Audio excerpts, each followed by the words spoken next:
Thank you, Mr. Speaker, and can I start by congratulating my right honourable friend on his new job. I very much enjoyed working with him in what is now his department, and I wish him well. I have a constituent that is a very successful hotel business.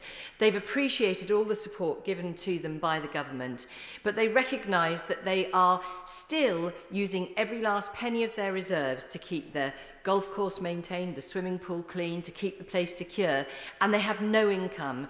So can my right honourable friend tell me, when they have asked their bank, as they have, to provide them with rolled over quarterly interest, and the bank says to them, we'll do it, but in which case we need to put you under forbearance, is that a regulatory requirement, or is it that bank making it even more difficult for them to recover once lockdown ends? Very pleased to be responding to my right honourable friend, and I very much enjoyed working with her in the department, and I'm pleased that she's taking such an interest in our activities. In answer to her question, I would suggest that this is a bank's policy. This is not a regulation.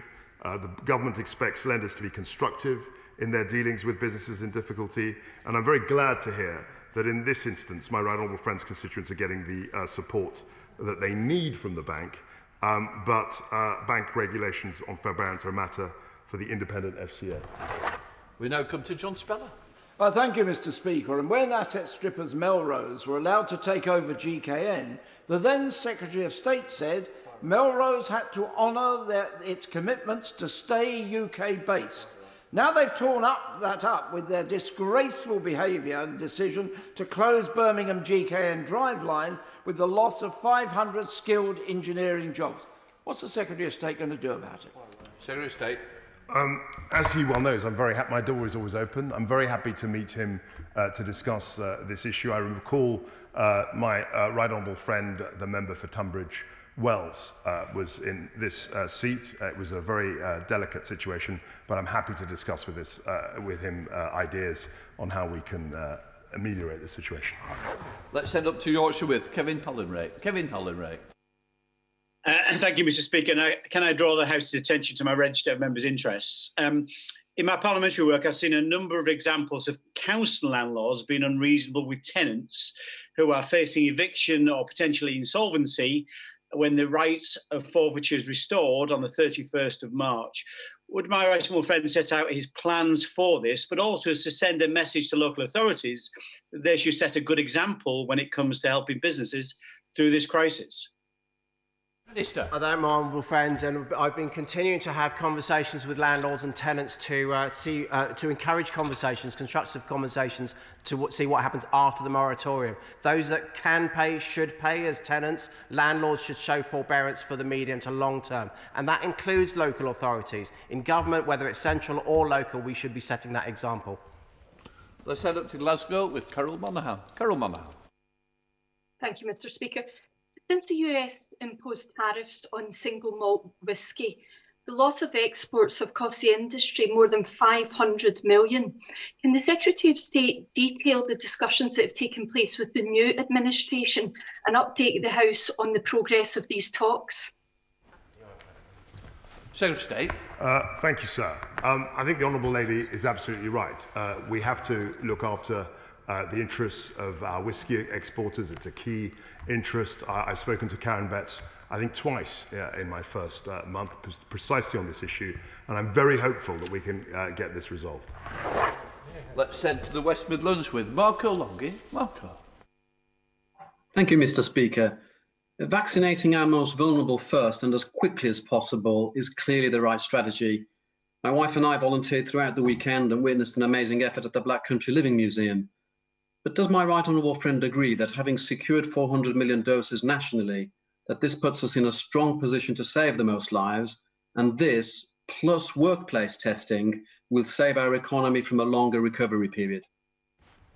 Dare I say, Mr. Speaker, that was an excellent question, and actually goes to the heart of what this whole period has taught us. I think the vaccine rollout programme, the fact that we managed to procure and develop and distribute so many vaccines has been a great story, not only for our science base, but also for UK innovation. And I'm sure it'll be studied in years, even decades to come. And finally, Mr. Speaker, he is absolutely right to say that the one thing that will, the surest way of helping our business is to make sure that we can reopen our economy in a safe way.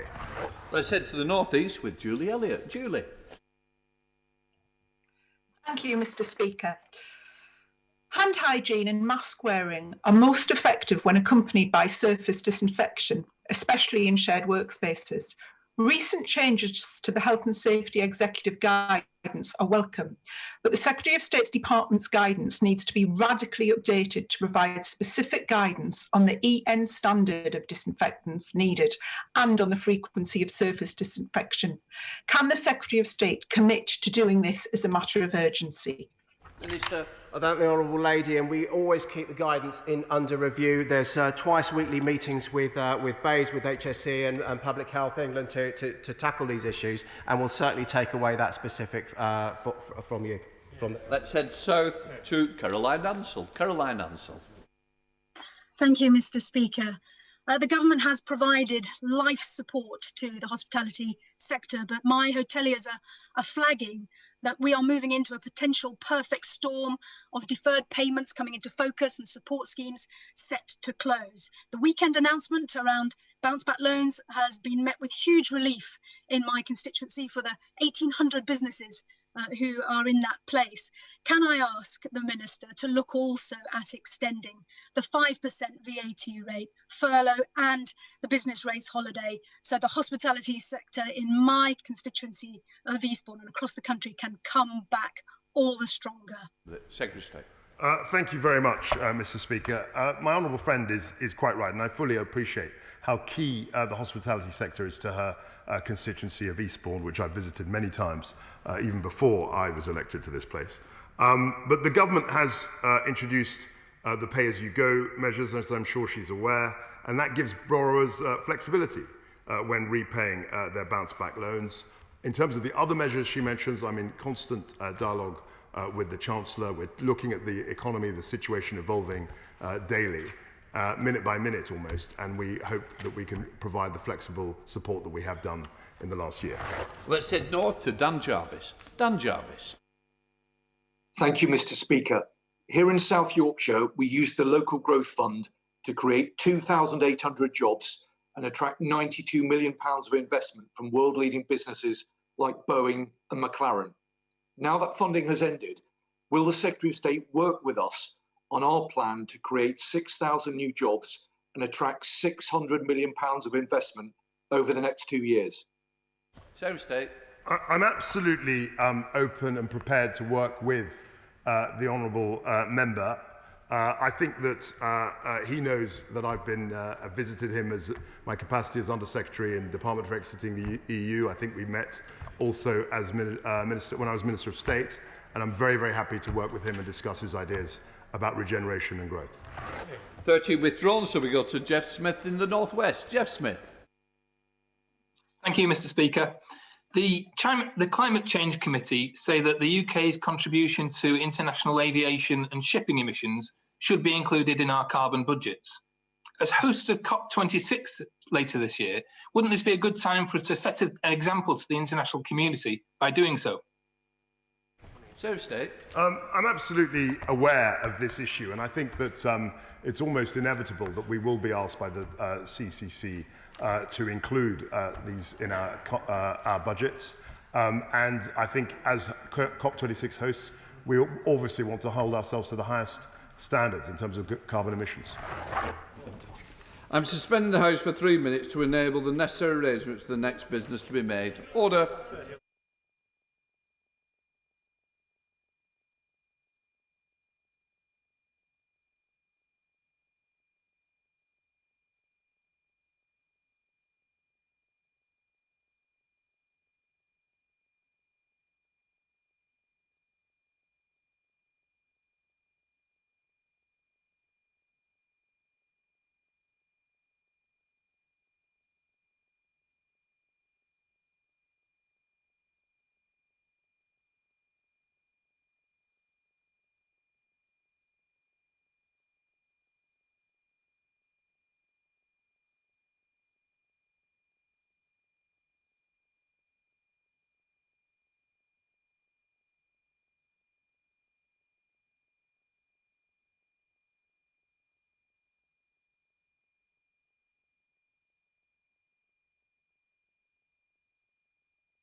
Order. I call the Secretary of State, Matt Hancock, to make a statement. Secretary of State. Thank you very much, Mr. Speaker. And with permission, I'd like to make a statement on new measures to keep this country safe from coronavirus. Thanks to our collective efforts, we're turning a corner. Cases of coronavirus have fallen 47% in the last 2 weeks, and they're falling in all parts of the UK. But we're not there yet. Hospitalisations are falling, but there are still many more people in hospital than at the April or November peaks, and the number of deaths, whilst falling, is still far too high. Our vaccination programme is growing every day. We've now vaccinated over 12.2 million people, almost 1 in 4 adults in the United Kingdom, including 91.4% of people aged 80 and above, 95.9% of those aged between 75 and 79, and 77.2% of those aged between 70 and 74, who were the most recent groups to have been invited. And we've also vaccinated 93.5% of eligible care home residents. We've made such progress in protecting the most vulnerable that we're now asking people who live in England, who are aged 70 and over and haven't yet had an appointment, to come forward and contact the NHS. And you can do that by going online to nhs.uk or dialing 119 or contacting your local GP practice. So we can make sure that we reach the remaining people in these groups, even as we expand the offer of a vaccine to younger ages. Mr. Speaker, these are huge steps forward for us all, and we must protect this hard-fought progress by making sure we stay vigilant and secure the nation against new variants of coronavirus that put at risk the great advances that we've made.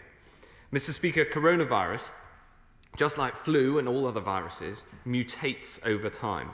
And so responding to new variants as soon as they arise is mission critical to protect ourselves for the long term.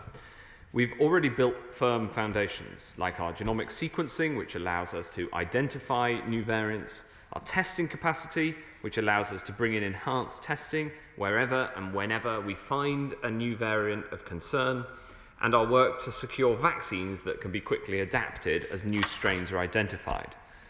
Our strategy to tackle new variants has 4 parts. First, the lower the case numbers here, the fewer new variants we get. So the work to lower case numbers domestically is crucial.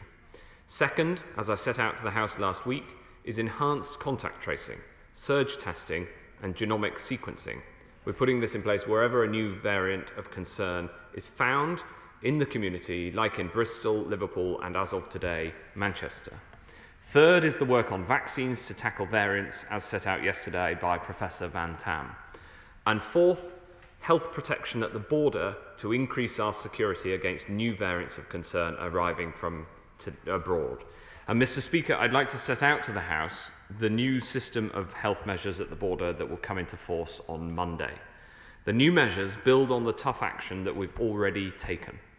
It is, of course, illegal to travel abroad without a legally permitted reason to do so, so it's illegal to travel abroad for holidays and other leisure purposes. For the minority who are travelling for exceptional purposes, they will be subject to a specific compliance regime and end-to-end checks throughout the journey here. Every passenger must demonstrate a negative test result 72 hours before they travel to the UK, and every passenger must quarantine for 10 days. Arriving in this country involves a 2-week process for all. We've already banned travellers altogether from the 33 most concerning countries on our red list, where the risk of a new variant is greatest unless they're a resident here. But even with these tough measures in place, we must strengthen our defences yet further. I appreciate what a significant challenge this is. We've been working to get this right across government and with airport operators, passenger carriers and operational partners, including Border Force and the police. I want to thank them all for their work so far. And we've been taking advice from our Australian colleagues, both at ministerial level and from their leading authorities on quarantine. The message is everyone has a part to play in making our borders safe. And I know this is a very difficult time for both airlines and ports, and I'm grateful to them for working so closely with us. You have such an important role to play in protecting this country and putting in place a system so we can securely restart travel when the time is right. The whole team at the borders working together. Mr. Speaker, let me set out the three elements of the strengthened end-to-end system for international arrivals coming into force on 15th of February. This new system is for England, and we're working on similarly tough schemes with the devolved administrations and working with the Irish government to put in place a system that works across the common travel area. The three parts are as follows: hotel quarantine, testing and enforcement. First, Mr. Speaker, we're setting up a new system of hotel quarantine for UK and Irish residents who've been in red list countries in the last 10 days. In short, this means that any returning residents from these countries will have to quarantine in an assigned hotel room for 10 days from the time of arrival. Before they travel, they'll have to book through an online platform and pay for a quarantine package costing £1,750 for an individual travelling alone, which includes the hotel, transport and testing. This booking system will go live on Thursday, when we'll also publish the full detailed guidance. Passengers will only be able to enter the UK through a small number of ports that currently account for the vast majority of passenger arrivals. When they arrive, they'll be escorted to a designated hotel, which will be closed to guests who aren't quarantining for 10 days or for longer if they test positive for COVID-19 during their stay. We've contracted 16 hotels for an initial 4,600 rooms, and we will secure more as they are needed. People will need to remain in their rooms and of course will not be allowed to mix with other guests, and there'll be visible security in place to ensure compliance alongside necessary support, so even as we protect public health, we can look after the people in our care. Second, Mr. Speaker, we're strengthening testing. All passengers are already required to take a pre-departure test and cannot travel to this country if it is positive. From Monday, all international arrivals, whether under home quarantine or hotel quarantine, will be required by law to take further PCR tests on day 2 and day 8 of that quarantine. Passengers will have to book these tests through our online portal before they travel. Anyone planning to travel to the UK from Monday needs to book these tests, and the online portal will go live on Thursday. If either of these post-arrival tests comes back positive, they'll have to quarantine for a further 10 days from the date of the test and will of course be offered any NHS treatment that's necessary. Any positive result will automatically undergo genomic sequencing to confirm whether they have a variant of concern. Under home quarantining, the existing test-to-release scheme, which my right honourable friend, the Transport Secretary, has built so effectively, can still be used from day 5, but this will be in addition to the 2 mandatory tests. The combination of enhanced testing and sequencing has been a powerful weapon through this pandemic, and we'll be bringing it to bear so we can find positive cases, break the chains of transmission, and prevent new cases and new variants from putting us at risk. Third, Mr. Speaker, we'll be backing this new system with strong enforcement of both home quarantine and hotel quarantine. People who flout these rules are putting us all at risk. Passenger carriers will have a duty in law to make sure that passengers have signed up for these new arrangements before they travel and will be fined if they don't. And we'll be putting in place tough fines for people who don't comply. This includes a £1,000 penalty for any international arrival who fails to take a mandatory test, a £2,000 penalty to any international arrival who fails to take the second mandatory test, as well as automatically extending their quarantine period to 14 days, and a £5,000 fixed penalty notice, rising to £10,000 for arrivals who fail to quarantine in a designated hotel. We're also coming down hard on people who provide false information on the passenger locator form. Anyone who lies on the passenger locator form and tries to conceal that they've been in a country on the red list in the 10 days before arrival here will face a prison sentence of up to 10 years. These measures will be put into law this week, and I've been working with the Home Secretary, the Border Force and the police to make sure more resources are being put into enforcing these measures.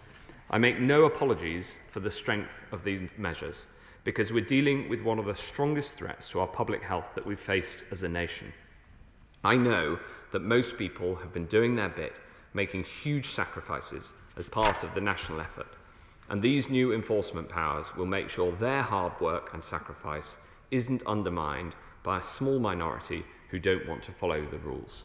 Mr. Speaker, in short, we're strengthening the health protection at the border in 3 crucial ways: hotel quarantine for UK and Irish residents who visited a red list country in the past 10 days, and home quarantine for all passengers from any other country, a 3-test regime for all arrivals, and firm enforcement of pre-departure tests and the passenger locator form.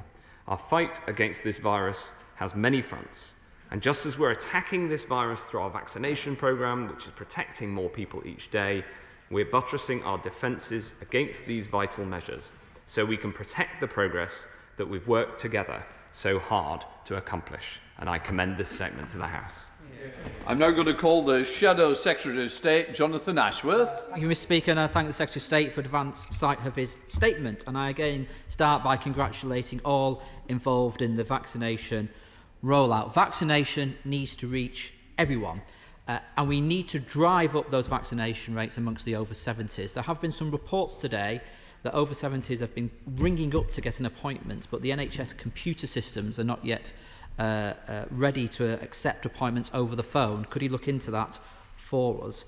And what is the plan also to drive up vaccination levels in minority ethnic communities? I'm sure he's as worried as I am about the vaccination rates amongst diverse communities. I know the government announced some funding for local authorities to tackle vaccine hesitancy in minority ethnic communities, but a city like Leicester, mine, one of the most diverse in the country, was not on the list. Can he rectify that?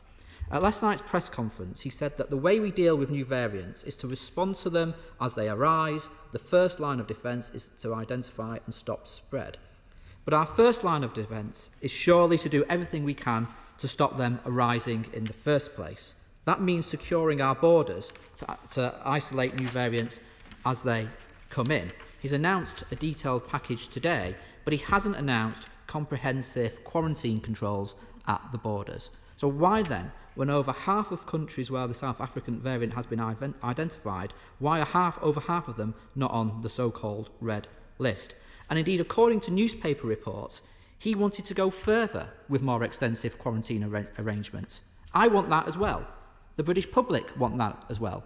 So I will work with him to make that happen so that we can strengthen our borders and fix any holes in this nation's defences. Now, as he knows, mutations occur as long as the virus can replicate and transmit. And the greater the spread, the greater the opportunity. We have the South African variant, we have the so-called E484K mutation in the B117 strain has been identified as well. But isn't the cold reality that the virus is now here for some time? And therefore, for vaccines to succeed in protecting us, we need to do more to protect those vaccines by cutting transmission chains and spread, especially when lockdown eases. Now, last year, the Secretary of State said, in launching Test and Trace, that it would help keep this virus under control while carefully and safely lifting the lockdown nationally. But it didn't keep the virus under control, did it? So how will it be different this time? Will retrospective test tracing, the enhanced tracing he's outlined for areas where there are variants, will that be routine everywhere? And extra testing where there are variants is, of course, welcome. But for many who can't work from home on Zoom calls and laptops, who are poor or low paid, who live in overcrowded housing, or perhaps are care workers who are currently using up their holiday entitlement when sick, so not to lose wages, a positive test is not just a medical blow, but a financial one as well. Last Tuesday, he boasted of the £500 payment, yet over 70% of applications for financial support are rejected. By Wednesday, his own head of Test and Trace was pointing out that 20,000 sick people a day don't isolate. And indeed, 2 months earlier, Dido Harding had already said People are not self-isolating because they find it very difficult. They need to keep earning and feed. The need to keep earning and feed your family is fundamental. So is it any wonder that infections are falling at a slower rate in the most deprived communities? We need that financial support that his own scientific advisors have called for, has been shown to work internationally. But if he thinks I am wrong, can he tell us why he thinks Dido Harding is wrong? Secondly, we know this virus can be transmitted through aerosols. Has he looked at installing air filtration systems in public buildings such as schools? And given concerns that the new Kent variant may shed more viral load through coughing and sneezing, will he update the guidance on face masks, as Germany has done, with FFP2 masks on public transport and in shops? And will he ensure higher grade PPE for frontline NHS staff becomes a requirement, as the BMA, RCN and unions have called for? Finally, Mr. Speaker, next week is Children of Alcoholics Week, a cause that is very close to my heart, Mr. Speaker, and indeed I'm going to be running the London Marathon again to raise money for an alcoholics charity, if it's on. I'm looking forward to the Secretary of State assuring me that it's going to be on, and perhaps he can run it with me.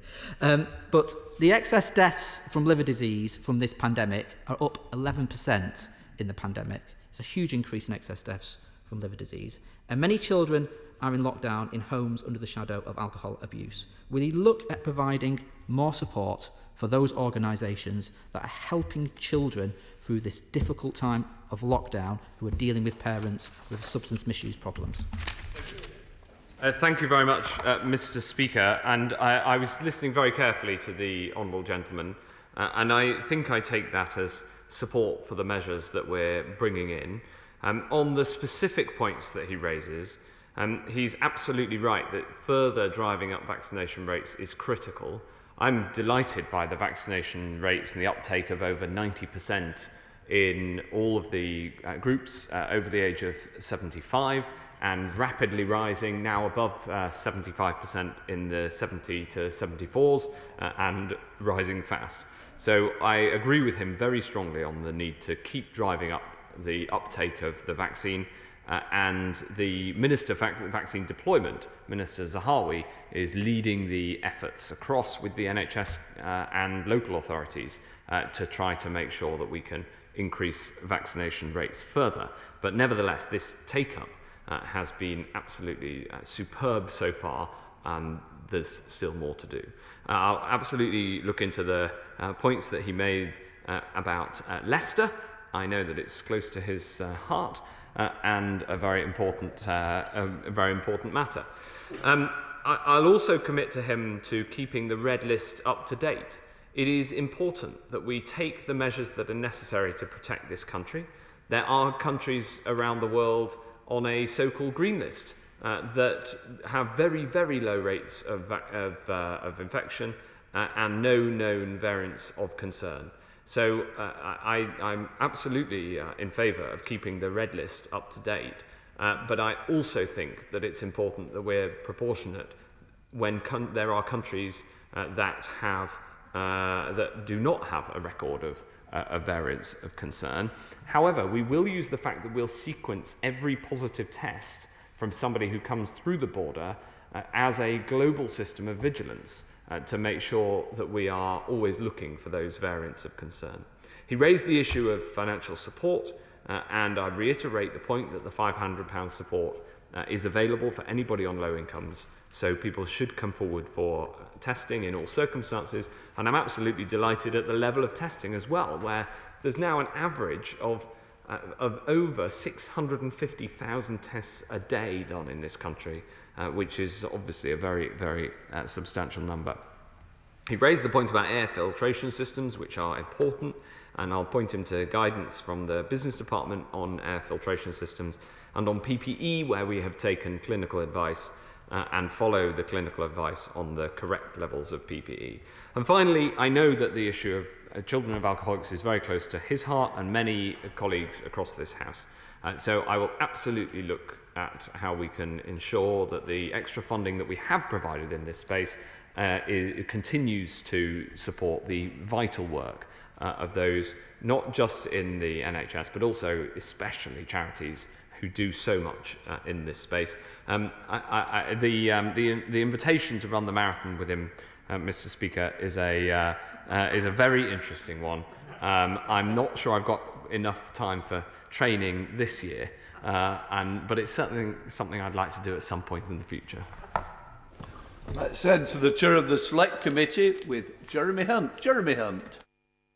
Thank you, Mr. Speaker, and I strongly support the new measures. The higher the number of new daily cases, the more opportunities for variants and mutations to emerge, including ultimately some that may be immune to the vaccine. So does the Health Secretary agree that the central priority now must be to bring down the number of new daily cases? And as we do that, is he planning to introduce enhanced contact tracing for all new cases, including Japanese-style backward contact tracing and genomic sequencing of every new case? Mr. Speaker, we have the biggest genomic capacity in the world by some margin, and when the number of cases comes down, as our genomic capacity continues to expand, and we plan to more than double it in the coming months, then I hope to get to the position where we can genomically sequence every positive case. Yes, but we're not there yet. The strategy that I outlined to tackle new variants, of which the border measures is an important part, is itself one part of the 4 conditions that the Prime Minister set out for when we can lift measures. The other 3 being the successful rollout of the vaccine, which is going very well, the fall in the number of hospitalisations and the fall in the number of deaths, both of which, as I said, are moving in the right direction but still too high. And therefore, this strategy to tackle new variants is crucial, and the number of cases is a factor because it itself determines the number of new variants. But the conclusion of all of that is that we must all stick to the rules now, and the more that we stick to the rules now, the sooner we can get out of this. Let's head to SNP spokesperson in the North with Martin Day. Martin Day. Thank you, Mr. Speaker. The South African variant is a sure warning sign of the risk from other mutant strains which may be out there. When combined with the question mark over vaccine efficacy with this variant, it is clear why we need effective border restrictions. So can the Secretary tell me why there are 35 countries where the South African and Brazilian variants are present and are not on the quarantine red list? Does the government have a plan to redress this gap? Now, from a government obsessed with taking back control over its borders, this omission is surprising. The Prime Minister has previously said that the UK cannot emulate other island countries such as New Zealand or Australia in preventing all unnecessary travel into the country due to the amount of food and medicine the UK imports. Today's change of heart is indeed welcome. Can the Secretary confirm how these measures will keep the flow of goods and those transporting them open while restricting travel not related to import and export of goods? Thank you very much. Well, the measures I've outlined today relate to passenger travel. There is, of course, a testing regime already in place for accompanied freight. And there is a difference between this country and Australia and New Zealand, and that is that accompanied freight is a significant proportion of our daily imports, including just-in-time delivery, for instance, of food. Whereas for islands that are further away from a continent, then unaccompanied freight is a much, much more significant proportion of their international imports. So we have to take these practical considerations into account. As I said, Mr. Speaker, we keep the red list of countries under review, and the extra testing measures that I have outlined today will help us with that vigilance so that we can see where variants of concern are and to what degree they're present in other countries around the world. Said, remaining in the North with Peter Gibson. Peter Gibson in the North East. Thank you, Mr. Speaker. Can I thank my right honourable friend for his announcement today? The people of Darlington and right across the North East have made incredible sacrifices to tackle this virus, and I know that they will welcome the tough measures he has announced for those that seek to avoid quarantine. Does he agree with me that it is mass testing, vaccinations, following the rules, and tough sanctions for those who break the rules that will help us to tackle this virus? I got it. Thank you very much. I agree with my honourable friend that it is a combination of the mass testing, the vaccinations, and the tough enforcement that is not only right to deal with this virus, but as he says, it is fair for people who are doing the right thing. And that is why I think the enforcement measures to ensure that everybody follows the rules, because this virus attacks us all as humans, and it doesn't treat people differently just because they're better off and might be able to fly to Dubai for the weekend. It treats us all the same, so we should treat people the same. And I think that is one of the reasons that it is important to bring these measures in with strong enforcement so that they are both tough and fair on people who are working so hard and sacrificing so much to follow the rules. To Penarth with Stephen Doherty. Stephen Doherty. Thank you, Mr. Speaker. I simply don't understand the logic being used for the red list, with countries where dangerous variants present not included and multiple backdoors left open. I've watched passenger flights over the last few days, including a flight from Peru on the red list, currently en route to the Netherlands, which isn't on the red list, but has substantial connections to the UK, and flights from countries in southern African red list countries en route to hubs in Addis Ababa, Nairobi, and so on, again with substantial onward connections to the UK, but who aren't on the red list. We've even heard about UK troops in Kenya testing positive for COVID today. So will the Secretary of State publish the epidemiological data that's being used to take those decisions on which countries are included, and urgently review some of the very serious inconsistencies that exist? Thank you very much, Mr. Speaker. The honourable gentleman raises an important point, and these points are addressed in what I've just announced in two ways. The first is that anybody who has been in a red list country in the past 10 days must declare it on a passenger locator form, and to fail to do so is going to be an imprisonable offence. And of course, if nobody can come directly from a red list country anyway, because those flights have been stopped. And this is a critical part of the enforcement of this system. In addition, the second point he raises is important, which is that there are some countries where a variant of concern is the dominant variant, including in, for instance, Southern Africa and in parts of Brazil. There are other countries where there are very small numbers of variants of concern, in the same way that here in this country, thankfully, there are very, very small numbers of variants of concern. So absolutely we publish information on a very broad scale, but we have to make these the judgments on what's on the red list, and we'll keep it under review. The final point I'd say is that different countries have very different levels of genomic sequencing. There are some countries, even developed countries, that have very low levels of genomic sequencing. We offer to support all countries around the world to make, if they want a sample sequence, then we will do it for them in order to help with this vigilance. But the mandated testing arrangements that we've introduced today will help ensure that we can strengthen the epidemiological data on which the judgments about the red list are taken. Let's head to the southwest with Selene Saxby. Selene Saxby. Thank you, Mr. Speaker. Cases here in North Devon are now down to just 25 per 100,000. What reassurance can my right honourable friend give that when the time comes to unlock, the hard work of the people of North Devon will not be undone by an influx of visitors either from home or abroad with new variants? And are options being looked at for local unlocking to enable schools to reopen and some local businesses to restart, given the very low level of community transmission here? Thank you very much, Mr. Speaker. I'm delighted to see that there are some parts of the country where the case rate really has come down a long way, down to 25. It is important for us to make sure that we get these levels down across the country, and we've seen before that when there are areas that are low, there is spread from elsewhere in the country. Actually, the experience of last summer was that tourists travelling to go on holiday within the UK did not contribute to an increase in levels. It was when levels elsewhere got really much higher that we then saw the transmission to other parts of the country.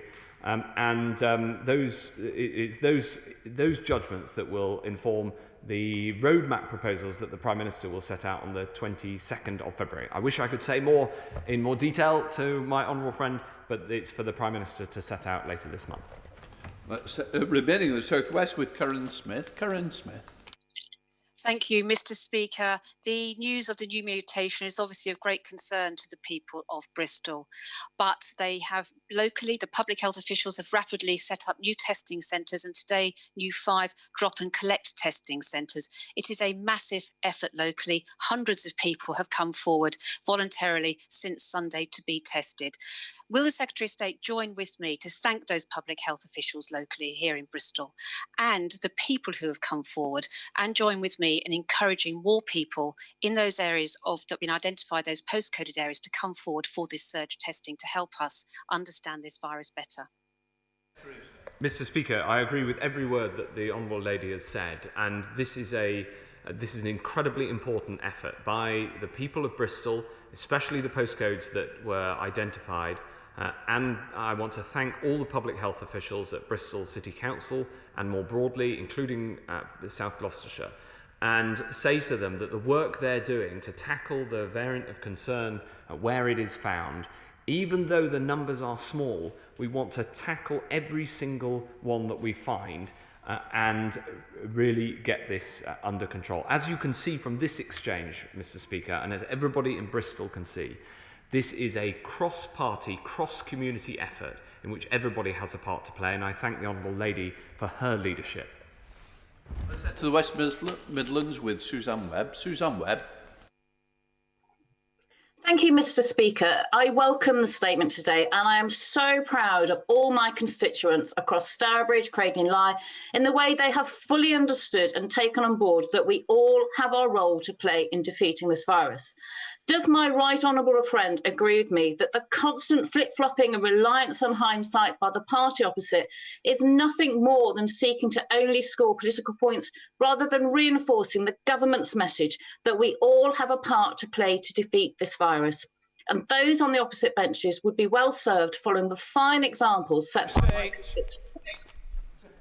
I think that what the public want to see in Stourbridge and across the whole United Kingdom is people working together to defeat this virus. Some of the measures have to be tough and some are difficult, but it is all done with the goal of getting this country through this as well as we possibly can, so that we can lift as many measures as soon as we safely can.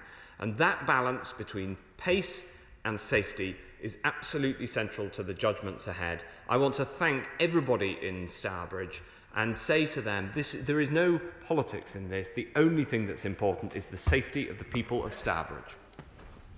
Let's back to London with Rushan Narali. Rushan Narali. Thank you, Mr. Speaker. I'm grateful to all those working together, the GPs, Queen Mary University, the Royal London Hospital, Tower Hamlets Council, the London Muslim Centre and others in my constituency to make sure people get vaccinated. But vaccine take-up, as you've heard, is lower among minority communities and some other vulnerable groups. 77% of white residents are getting vaccinated, which is great, but only just over half of Asian and under 46% of Black residents in our borough are getting vaccinated. So can the Secretary of State commit to increasing the supply of vaccines to our GP surgeries, as they are saying that this is where they can make a big difference with vaccine take-up? It would make a big difference to the death rates and the dangers that these minority communities face in my constituency and elsewhere in the country. Secretary of State. Mr. Speaker, I want to praise the Honourable Lady for the leadership that she is showing locally in driving up those vaccination rates. The fewer people who are left unprotected by the jab, the safer we will all be, both individually and in communities in London and across the country. My honourable friend, the Minister for Vaccine Deployment, Minister Zahawi, is leading the efforts in this space, and I'll make sure that he gets in contact so that we can work together to reassure everybody that the vaccine is the right thing for you and the right thing for your community. You, Merriman. Thank you, Mr. Speaker, and can I welcome the rollout of the vaccine programme. It's been a great success, and I congratulate the Secretary of State. Can I just ask for a bit of clarity on the statement? Firstly, the Secretary of State states under the home quarantine, the existing test release scheme can still be used from day 5. Does that mean that somebody can successfully test day 5, sorry, they would test negative, are then free to interact in the community for those 3 days, still have to take another test at day 8, in which case, if they fail that test, they have to quarantine again? That's the clarity. And secondly, how long is this likely to last for? Obviously, the summer travel is so important to the aviation industry. Is this just to last until we've vaccinated 99% of the mortality risk, which should be by May, or is it until we tweak the vaccination, in which case this could really have an impact on the aviation industry? Thank you very much. On the first point of clarity he seeks, he stated the position exactly correctly. On the second point, we want, of course, to be able to exit from this into a system of safe international travel as soon as practicable and as soon as is safe. Professor Van Tam last night set out some of the details that we need to see in the effectiveness of the current vaccines on the variants of concern in order to have that assurance. And if that isn't forthcoming, then we will need to vaccinate with a further booster jab in the autumn, on which we're working with the vaccine industry. These are the uncertainties within which we are operating, and hence, for now, my judgment is that the package that we've announced today is the right one. Let's head over to Munira Wilson. Munira Wilson. Thank you very much, Mr. Speaker. Many of us have been urging the government for about 12 months now to take stronger action at our borders. So these measures announced today are very welcome, but ministers have been consistently slow on this issue. With the ONS estimating today that tragically COVID deaths in the UK have now surpassed 125,000, how many of those deaths does the Secretary of State believe could have been prevented by imposing much stricter public health measures at our borders since last March?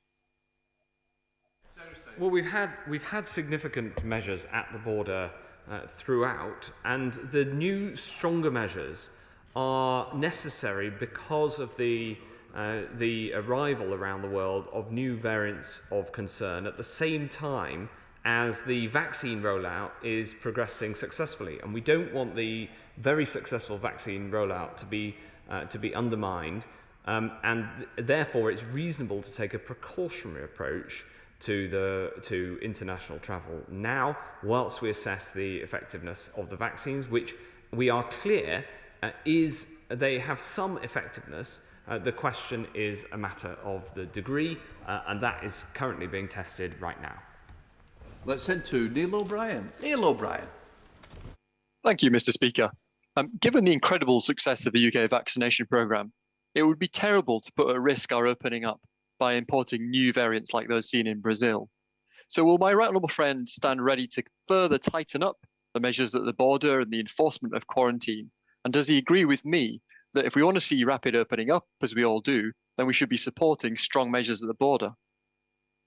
My honourable friend is right that firstly we must keep the red list under review, but secondly this crucial point that strong protections at the border are part of defending and safely allowing the domestic opening up.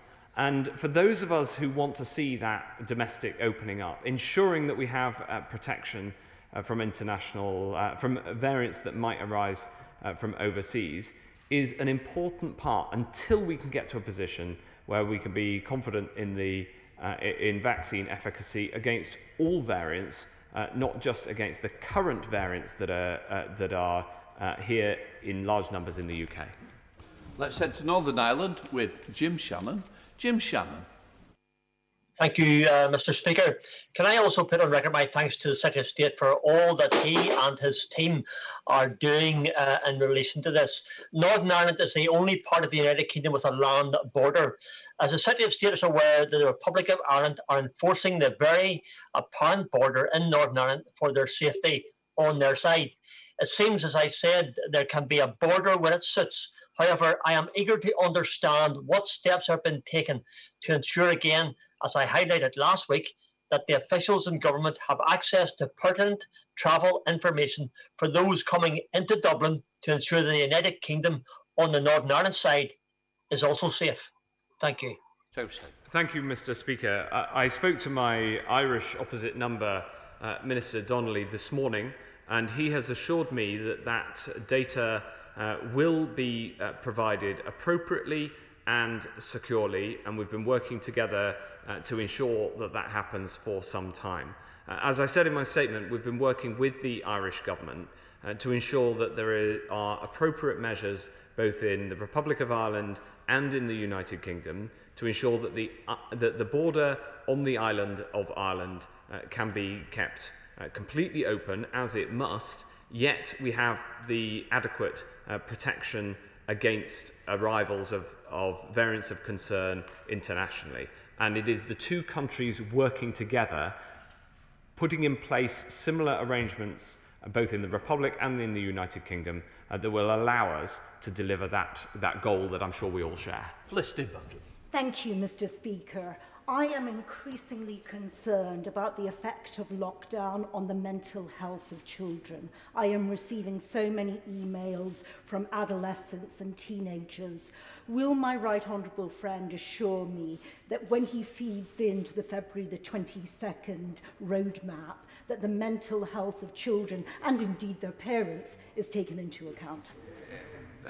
Yes, of course I will, Mr. Speaker. Right, let us head to Wales with Howell Williams. Howell Williams. Thank you, Mr. Speaker. Yesterday, the number of deaths from COVID in Wales passed the grim total of 5,000. Our public health leaders say that the Welsh Government's £500 self-isolation payment is not enough and is indeed an economic driver for people to go to work. Sick pay, on the other hand, is the responsibility of this government. So will he now commit this government to increasing the paltry level of sick pay at just £96 per week to enable working people to self-isolate safely? Well, Mr. Speaker, we have put in place the extra £500 for those on low incomes to ensure that everybody can get financial support that they may need whilst self-isolating. Let's cross over to Peter Alders. Peter Alders. Thank you very much, Mr. Speaker. I commend my right honourable friend for his statement.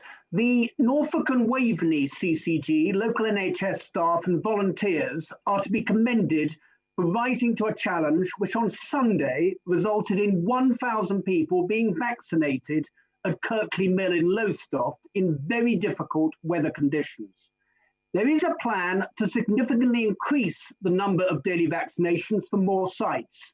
And so that this can be delivered, can my right honourable friend confirm that there will be a consistent and increased supply of vaccines and that the initial difficulties that some people have experienced with the national online booking system will be ironed out? Yes, absolutely. I want to thank everybody across Norfolk and Waveney for the work they've been doing to roll out this vaccine.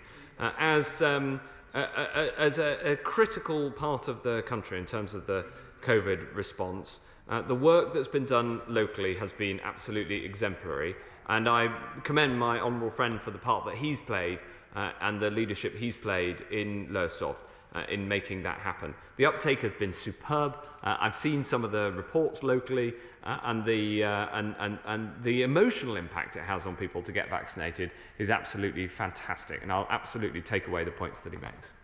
Let's head up to Yorkshire with Judith Cummins. Judith Cummins. Thank you, Mr. Speaker. Despite assurances by the Secretary of State and the Minister, it is now clear that the newly imposed NHS dentistry targets are in fact actively undermining patient access to urgent treatment during the pandemic, as I warned they would. Last week, a whistleblower at the UK's largest dental chain with over 600 practices, My Dentist, sent me an internal memo that advised them to prioritise routine checkups over treatments in order to meet the new targets. So will the Secretary of State look at this urgently and agree to revise these targets to ensure that they do not undermine patient care, as currently the system as it stands incentivises routine checkups above those in severe pain? Thank you very much, Mr. Speaker. I want to thank our nation's dentists who've worked incredibly hard to get dentistry services going again. It is very important that we support them and that the financial incentives underpin the need to restart as much as is possible. It is, of course, challenging to deliver dentistry services with given that there are so many aerosol generating procedures. And I will ask the Dentistry Minister to speak to the Honourable Lady and perhaps meet with her to discuss these ongoing challenges. Let's head down to Henry Smith. Henry Smith. Thank you very much, Mr. Speaker. I support the introduction of targeted quarantine for those passengers coming from high-risk COVID-19 variant countries. But will he also commit to regular reviews and even a sunset clause on these regulations as later in the year we seek to get our economy restarted and support our aviation sector? Mr. Speaker, I don't underestimate the impact that all of these measures have had on Gatwick. And as the Honourable Gentleman represents so many of those who work at Gatwick, I understand the impact. I was at Gatwick Airport on Friday, and to see the empty departure hall was really quite a sad sight. These measures are necessary, in my view, and I'm glad that he supports them, difficult as they are. But we are also acutely cognizant of the economic impact on the airports and, of course, the impact on those who work in them. And I'd be very happy to keep talking to him about how quickly we can remove these measures safely. Let's go over to Diane Abbott. Diane Abbott. Thank you, Mr. Speaker. I mean, the whole House has welcomed what the Secretary of State has had to say about the progress in fighting coronavirus. But he will be aware that there is a very real danger that one cohort will be left behind, and that is Black and ethnic minority communities. We already know that Black people were 4 times more likely to die from coronavirus. And currently, the statistics show that Black over 80s are half as likely to be vaccinated as white people. I'm conscious that the Vaccine Minister, Nadhim Zahawi, is aware of this issue, but will the Secretary of State give the House an undertaking that he will drive forward a whole series of measures in order to increase vaccine take-up amongst Black and minority ethnic persons? It would be a tragedy when Black and minority ethnic people are on the front line of the fight against coronavirus as health and social care workers, if there was an increased death toll because enough wasn't being done to encourage take-up of the vaccine. So, Steve. Mr. Speaker, I don't say this lightly, but I agree with every single word that the Right Honourable Lady said. And I want to pay tribute to her because I haven't had the chance in the House to thank all of those the members of the House, all colleagues, who took part in the incredibly moving video from Black MPs in order to persuade people who may have understandable concerns that taking the jab is the right thing to do. She played a pivotal role in that short video, and it is just one small part of the huge effort we need to go to, because the fewer people who don't have the protection, the safer we will all be. And I'm very grateful for her work, her support, and I hope that we can continue to work together to drive uptake amongst Black communities right across this country. Mr. Speaker, policies are often easy to announce and difficult to end. I listened carefully to the answer the Secretary of State gave to my honourable friend who chairs the Transport Select Committee. The Chief Scientific Advisor says that COVID is with us forever. It will presumably continue to mutate into new variants forever. And I listened carefully to the answer to the question, but I didn't hear it. When is this policy going to end, if ever? Because if the virus continues to mutate, surely the risk is going to be there forever. And so when can it be removed? The risk of mutations absolutely can and will be managed through the evolution of vaccines in the way that the annual flu jab changes each year and allows us to protect ourselves. Of course, these measures, whilst necessary now, are not measures that can be in place permanently. We need to replace them over time with a system of safe and free international travel. And that's where we need to get to. The first task is to vaccinate the population. If we get good news on the vaccination impact on hospitalizations and deaths from people who have from new mutations, then we will be in a better place. If we do not get such good news, then we will need to use the updated vaccines to protect against the variants of concern. The scientists inform and advise me that there are repeatedly, independently around the world, mutations of the same type in the E484K area of the virus, as mentioned by the honourable gentleman opposite. Now, that gives the scientists a good start in where to target the new updated vaccine. But if we have to wait until then, it may be that we get enough efficacy from the existing vaccines against hospitalisation and death that they work perfectly well to hold this down. We just don't know that yet, hence the precautionary principle applies. Let's head to Luton with Rachel Hopkins. Rachel Hopkins. Thank you, Mr. Speaker. It's hugely important that we keep progressing with tackling the virus and vaccinations. However, last week I heard from the Catch Up with Cancer campaign, whose research indicates it would take cancer services working at 120% capacity for 2 years to catch up with the existing backlog. So I'm very concerned that the Cancer Recovery Task Force lacks sufficient resources and scope to achieve restoration of services and to tackle the backlog. So will the government, in March's budget, increase the resources available to the task force to expand the overall capabilities of the UK's cancer services to tackle the backlog? Mr. Speaker, we announced in the spending review significant extra funding to tackle the backlogs. I'm very proud of cancer services across the country who have kept up the work during this second wave in a way that has been quite remarkable due to tenacity, working together, flexibility, and of course very, very strong infection prevention and control. I was at the Royal Marsden last week where they are doing 100% of their normal time operations. That isn't true everywhere. They have the advantage of being a essentially cancer-only site, which makes things easier. So I would say that the thrust of her question is right, that we absolutely must catch up on the cancer backlog. But I'm optimistic because people have worked so hard in oncology to keep cancer services going. And as the number of COVID patients comes down, so we must ensure that the backlog is worked through. William Bragg. Thank you, Mr. Speaker. And can I pay tribute to everybody in Stockport who's part of the massive vaccination effort, which is going so well as it is indeed across the rest of the country.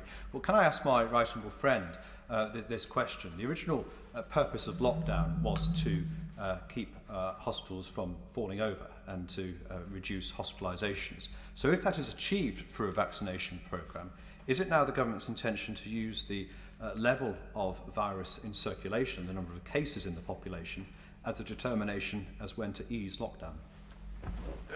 No, the Prime Minister set out the 4 conditions that need to be met, and he'll be saying more about this on the 22nd of February. Let's head to Clive Efford. Clive Efford. I'd like to add my congratulations to all those involved in the rollout of the vaccine, particularly those in my local area who've been working non-stop. But can I ask the Secretary of State to say something about international cooperation, particularly in identifying new variants and assisting those countries in stopping their transmission? What discussions are there with the World Health Organization and others to ensure that we are keeping track of new variants as much as is practicably possible? This is a critical question. There's 3 things that I'd point to. The first is that we have put in place the new variant assessment platform, which uses our genomic capability to be of service to countries that don't have that capability, to be able to identify variants and to sequence samples if that's needed. The second is working with the World Health Organization to ensure that their library of variants is as up to date as possible. And of course, it's from that work, the assessment of what the appropriate updates to any vaccine is necessary must flow, and that's how it works with flu. That system is nascent but incredibly important, and I'm grateful to the World Health Organization for the work they've done on it so far, and we need to go further.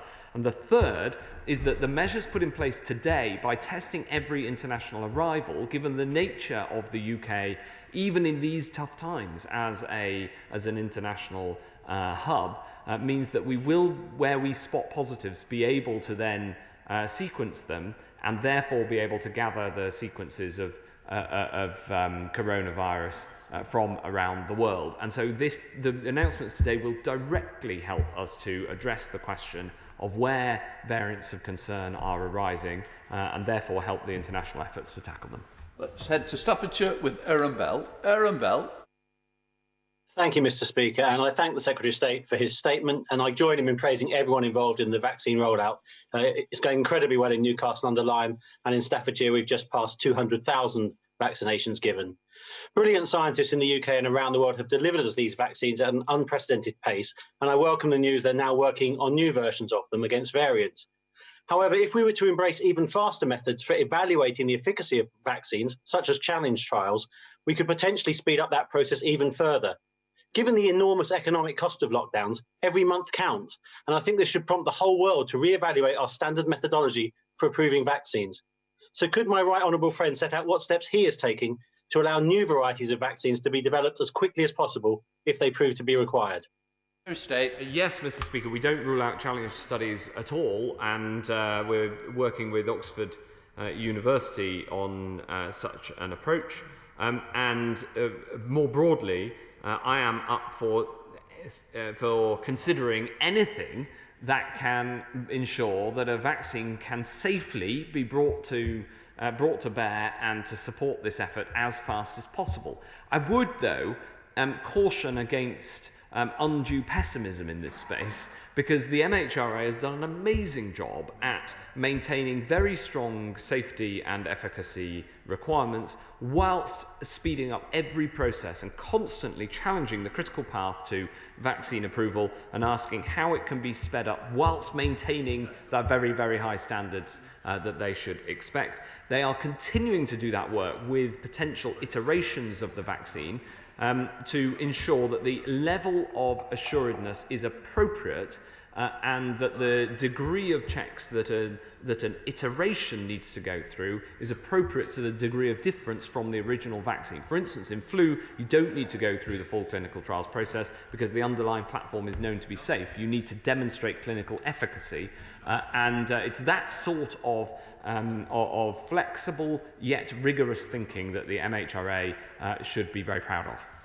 Stephanie Peacock. Thank you, Mr. Speaker. People are at home with the windows closed and the heating on. These are potential conditions for carbon monoxide poisoning, which has very similar symptoms to that of Covid-19. So can I ask what the government is doing to enforce legislation on this issue and make the public aware of this silent killer?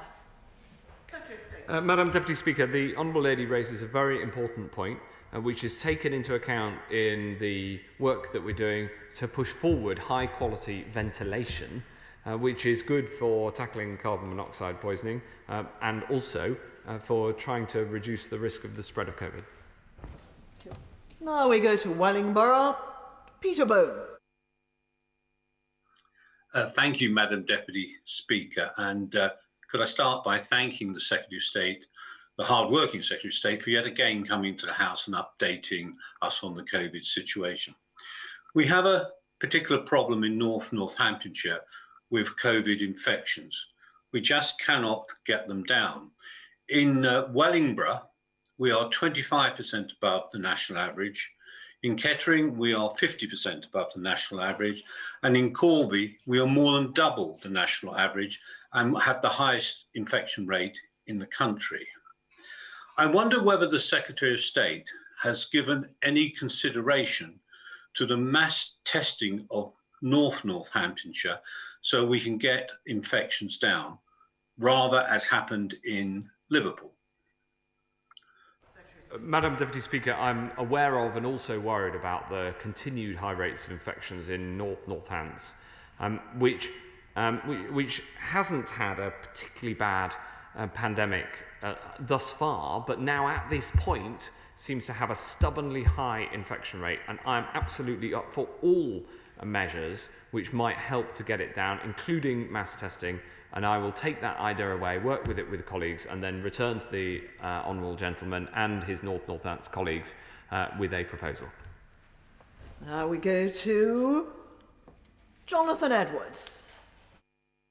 Diolch, Madam Deputy Speaker. The pandemic has been particularly difficult for those with a weak immune system.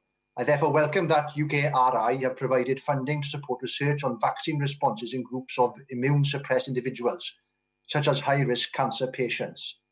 When does the Secretary of State expect that JCVI will have enough data to develop a vaccine protection strategy for immunosuppressed individuals, which details whether any specific vaccine is preferred for this cohort? Yes, this is a very important consideration. For those for whom the vaccine is clinically inappropriate, clearly the single most important thing is that everybody else gets the vaccine, because that's what can best keep them safe. So when we say that the vaccine is good for you and good for others, that includes those who are clinically unable to take the vaccine to protect themselves. So everybody around them needs to take the vaccine in order to protect them. More broadly, that work is underway, and I will ask the Deputy Chief Medical Officer to write to the Honourable Gentleman in order to set out the precise clinical details.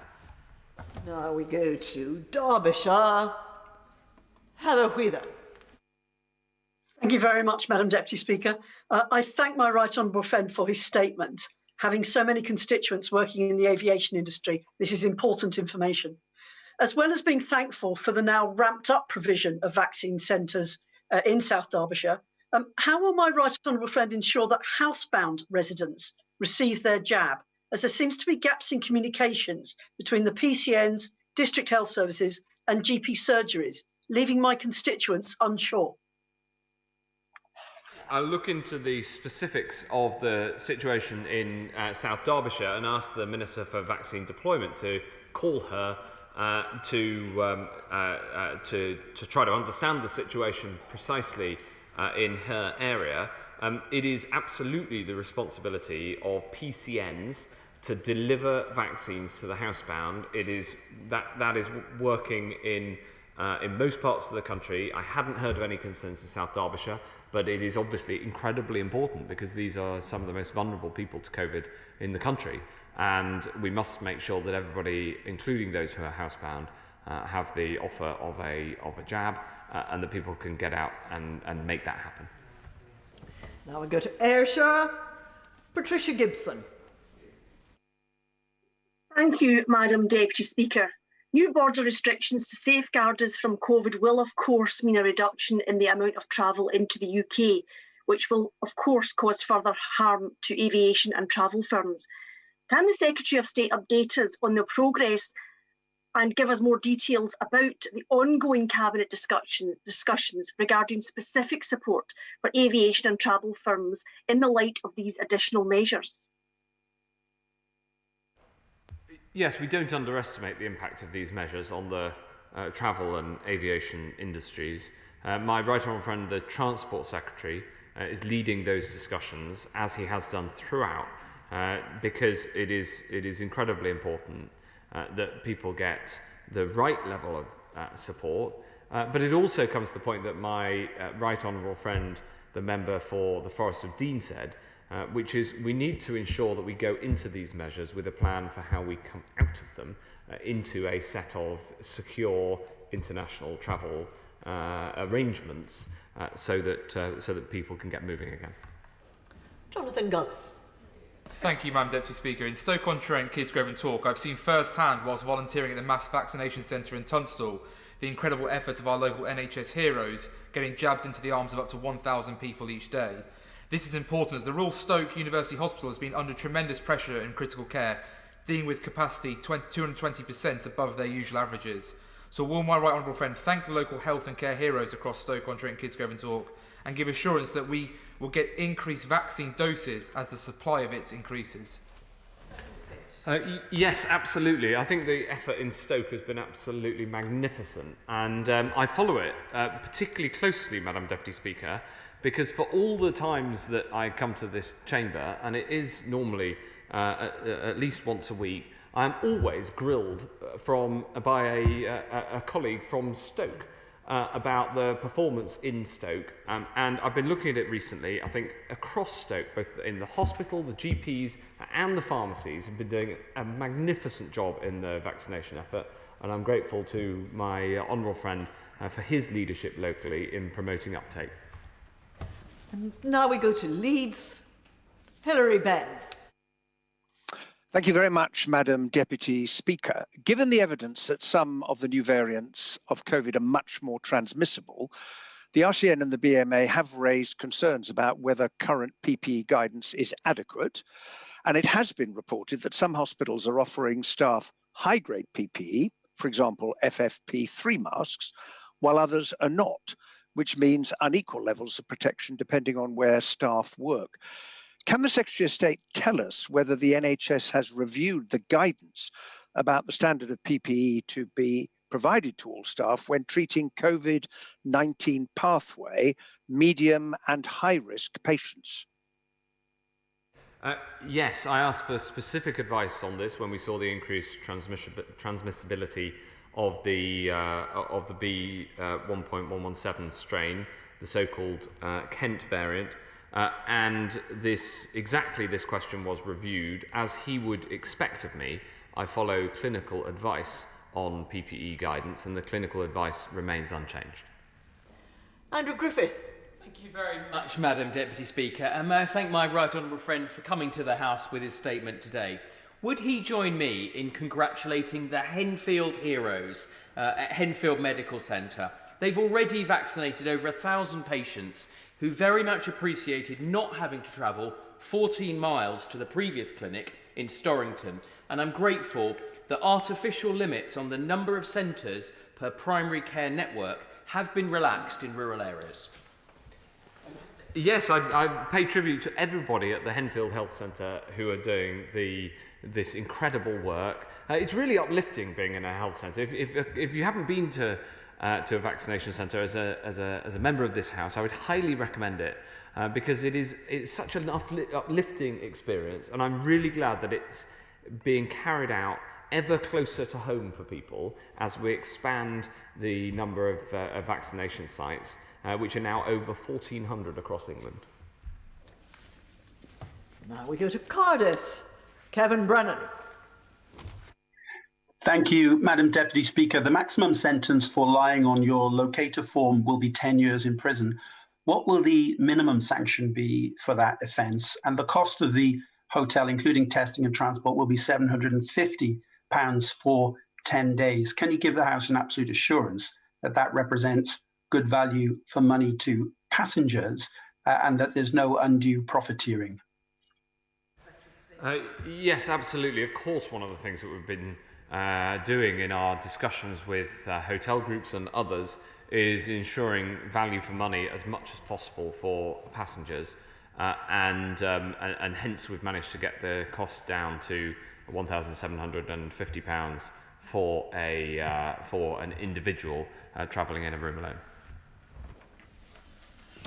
Sir Desmond Swain, will he maintain his war aim of protecting the NHS and eschew those siren voices calling for a desired level of infection within the community? If we depart from a level of hospitalisation with which the NHS can cope effectively, we will lose the proper sense of urgency to lift restrictions that are so devastating and costly to us all. Well, he's right to raise the issue of the level of hospitalisations as one of the key factors and conditions for exit, as set out by the Prime Minister. The good news is that number of people in hospital with COVID is now falling. It is still higher than either at the April peak or at the November peak. The challenge in terms of the number of cases is that when cases are very high, you are more likely to get a new variant, but thankfully cases are coming down very sharply too. We now go to Yvette Cooper. Thank you, Madam Deputy Speaker.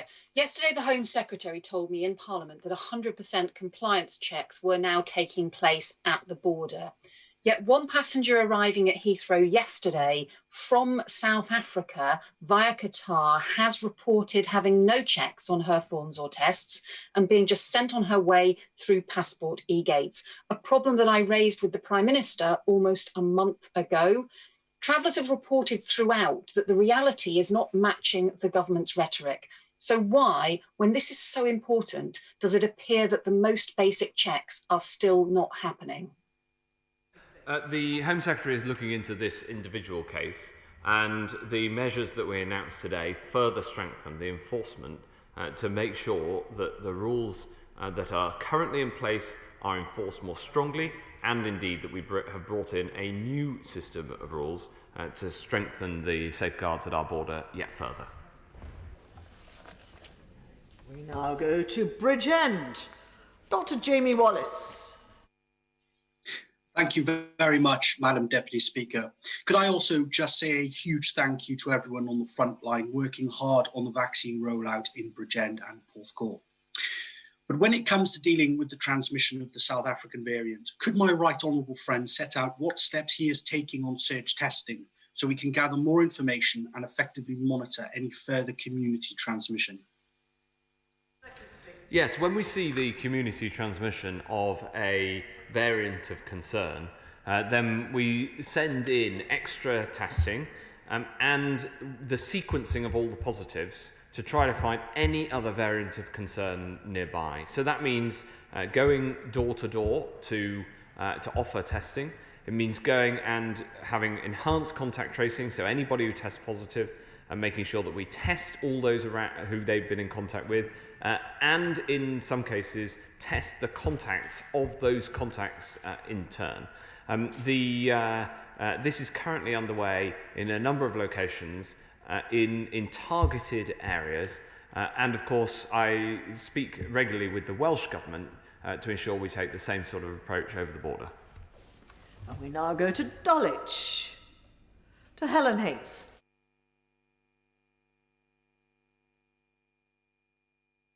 We have a problem on the, let's see if it quickly can be solved. Is that Thank you, Madam Deputy Speaker. Vaccine hesitancy is highest amongst Black, Asian and minority ethnic residents, and tackling it is vital to stop the existing health inequalities of COVID-19 from widening and deepening further. My constituency has one of the most ethnically diverse populations in the country, yet neither of my local councils, Lambeth and Southwark, was included on the seemingly arbitrary list of councils invited to bid for additional funding to address vaccine hesitancy. Can the Secretary of State explain why? And will he commit to working with the Community Secretary to look again urgently at this decision? It's the Minister for Vaccine Rollout, Minister Zahawi, who is leading these efforts. And it's obviously an incredibly important subject because it matters to us all. Steve Bryan.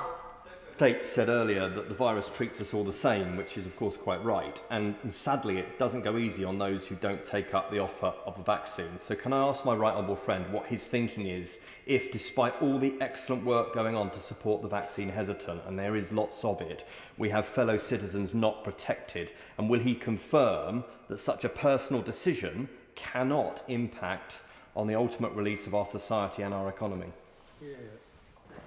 Well, we're not proposing to mandate vaccination partly for the reasons that he sets out. And anyway, vaccine take-up has been really very high and much higher than expected, which is terrific. And in fact, in the international surveys, the UK now, in the latest surveys I've seen, the UK now has the highest enthusiasm for taking the vaccine, up from about 5th a couple of months ago. Our attitude and our tone and our communications throughout have been purposefully entirely positive about why it is good for you, why it's good for your community, and how people like you are taking the vaccine. And I want to praise the Government Communications Service and NHS England and local councils who've worked so hard on this to drive vaccine take-up as high as it has been. And now we go to Lewisham. Vicky Foxcroft. Thank you, Madam Deputy Speaker. To date, government communication with the 2.2 million people who have been shielding on and off for almost a year has been poor. On their behalf, I ask the Secretary of State a very simple question today. Will it be safe to stop shielding after they've received their second dose of the vaccine? Thank you very much, Madam Deputy Speaker. I'm afraid I don't agree with the Honourable Lady one bit. We write regularly to those who are shielding, and we write to them individually, so I'm not going to make a blanket announcement in this chamber. We're going to communicate carefully and individually with people who are on the shielded patient list. It is too sensitive to play politics with. And now we go to Pinner. David Simmons. Madam Deputy Speaker, may I commend my right honourable friend on his decision to fund the local authorities of Harrow and Hillingdon, which serve my constituency, to reach out to people who may be reluctant to come forward and get their vaccine. May I ask my right honourable friend, will he consider, in respect of those who are in our country with an uncertain immigration status, but who it is vital for both humanitarian and medical reasons that we get vaccinated, will he consider a similar approach of funding local authorities who know their communities best to reach out to those people and ensure that they are also part of this great British success story? Yes, we're working with both GPs and community parts of the NHS and also with local authorities to do this. And as he may have seen, the Home Office has stated that the most important thing is that we vaccinate everybody who is present here, whatever their status or paperwork. Patrick Grady. Thank you, Madam Deputy Speaker. I'm very glad to hear that exchange because it's a considerable issue in Glasgow with a large asylum-seeking population that we have as well. So I wonder if he could also say how his announcements today about quarantining will be applied to people who arrive in this country seeking asylum and probably don't have £1,750 in their back pocket. How will new arrivals be supported in the quarantine process?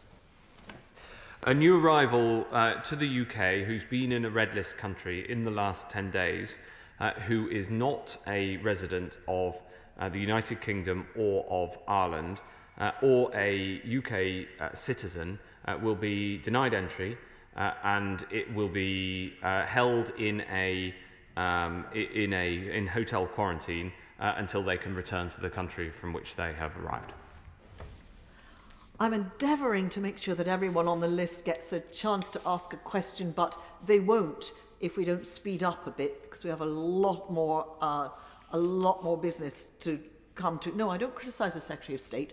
If he has complicated questions, he has to give complicated answers. So let's have quick and simple questions, and then we can have quick and simple answers. Jack Brereton. Thank you, Madam Deputy Speaker. Can I join my neighbouring North Staffordshire colleagues in thanking our health workers for their amazing job they've been doing locally in rolling out vaccines? Would my right honourable friend join me in encouraging everyone in Stoke-on-Trent in the 1 to 4 priority groups to get an appointment and get their jab before the 15th of February? Yes, Stoke-on-Trent has again, Madam Deputy Speaker, been represented in this discussion so ably and effectively, and everybody across Stoke deserves praise for the work that they're doing, driving up vaccination rate, because the higher the vaccination rate, the quicker and more safely we can all come out of this together. And now we go to Rhondda. Chris Bryant. Thank you very much, Madam Deputy Speaker. The rollout of the vaccine programme has been absolutely commendable, brilliant, well done. And locally, it's been really encouraging to see the mass vaccination centres working alongside the GP surgeries. But I'm really worried that from this Friday onwards, all the mass vaccination centres locally will have to close because there won't be any more Pfizer vaccine apart from for the delivery of second doses. And that won't start for another fortnight. On top of that, the number of AstraZeneca doses available locally will fall from 24,000 a week to 8,000 a week. So I'm really worried that the next cohort of people are not going to get their vaccinations soon. Is there anything the Secretary of State can do to make sure that we get more vaccines locally by this weekend? I'm not aware of the closure of any vaccination centres. Of course, it's a matter for the Welsh Government if they're going to close vaccination centres. But I speak to the Welsh Health Minister regularly, and this hasn't been raised as an issue of concern. Supply is, of course, the rate-limiting factor, as it has been throughout the rollout. Supply continues. We do have to start ensuring that we have those second jabs ready for people to get their second jab. But I'm not aware of the issue that he's raised. It's certainly not an issue that is a problem across England, where I'm directly responsible for the rollout. And so far, this programme has been going so well across the whole United Kingdom, and we've all been working so hard together to make it happen.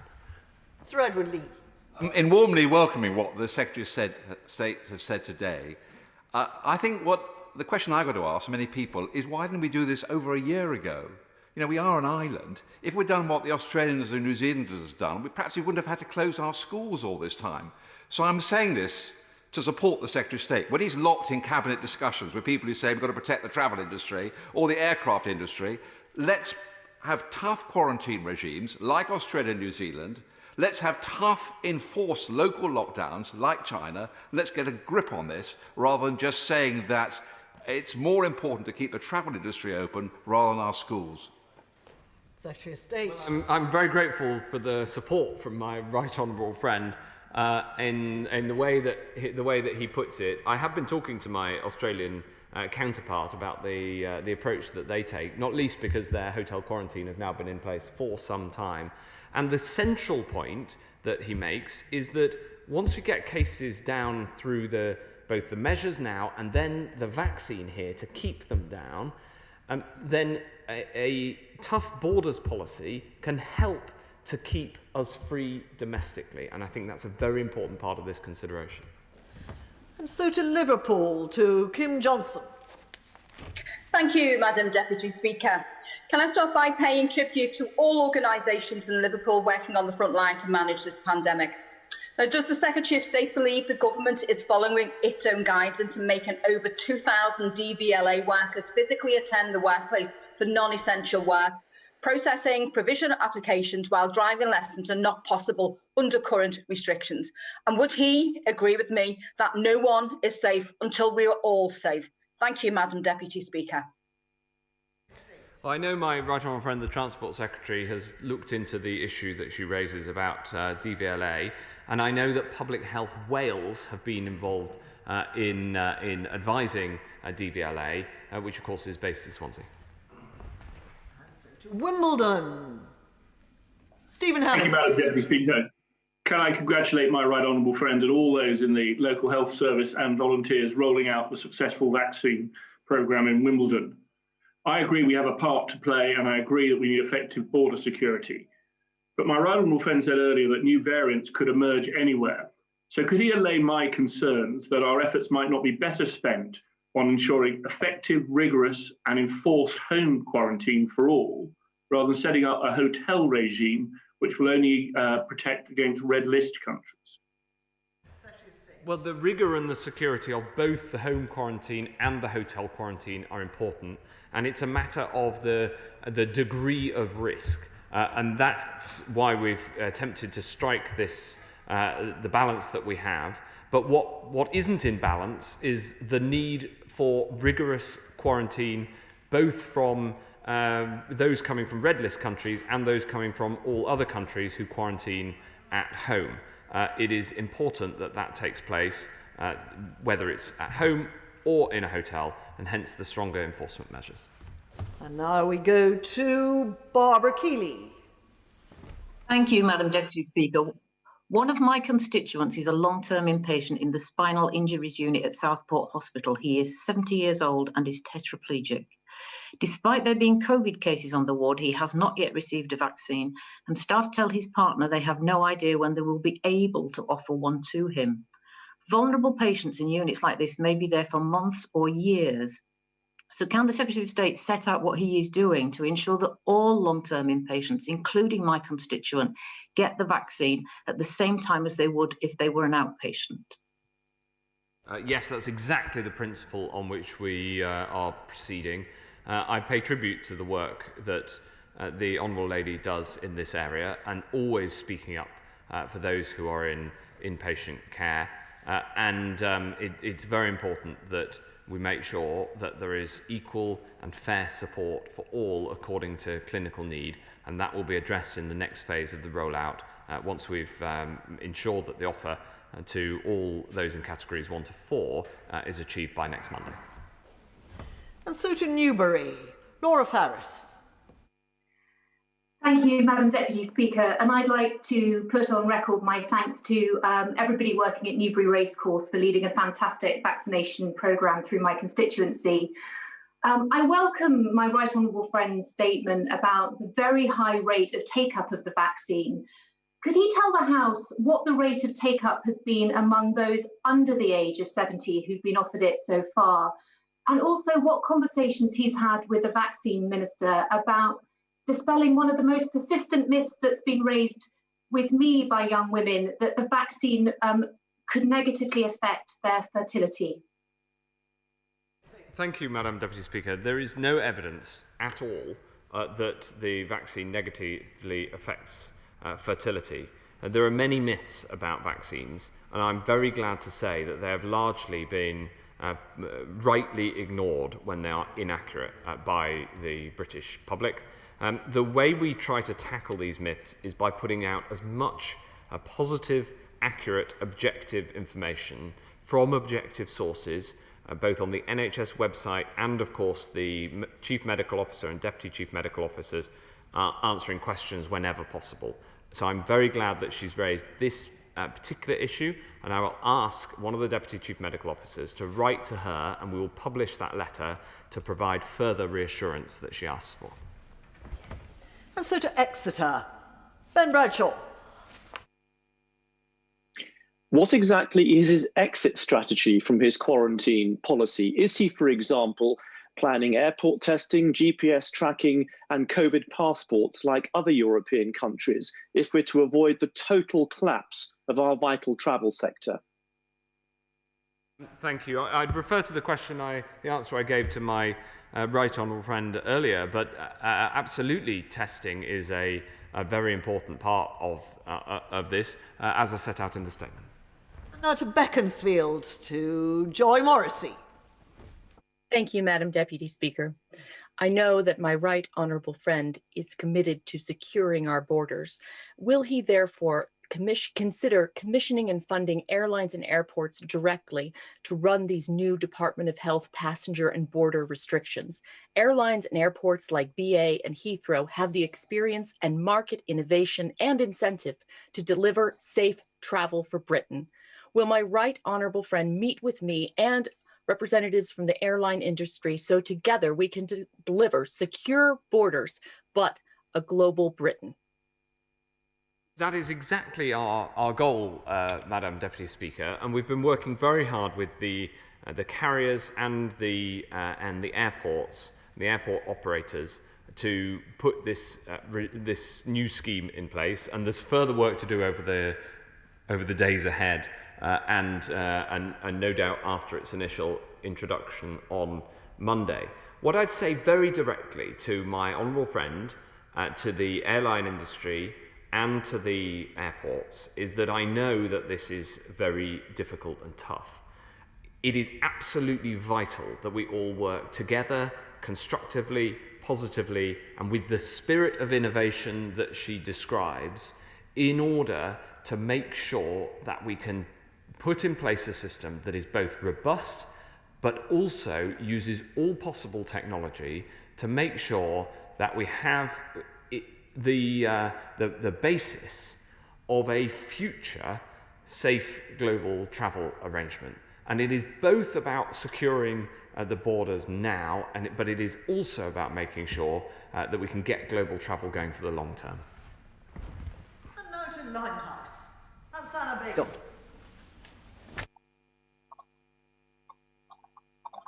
Thank Thank you, Madam Deputy Speaker.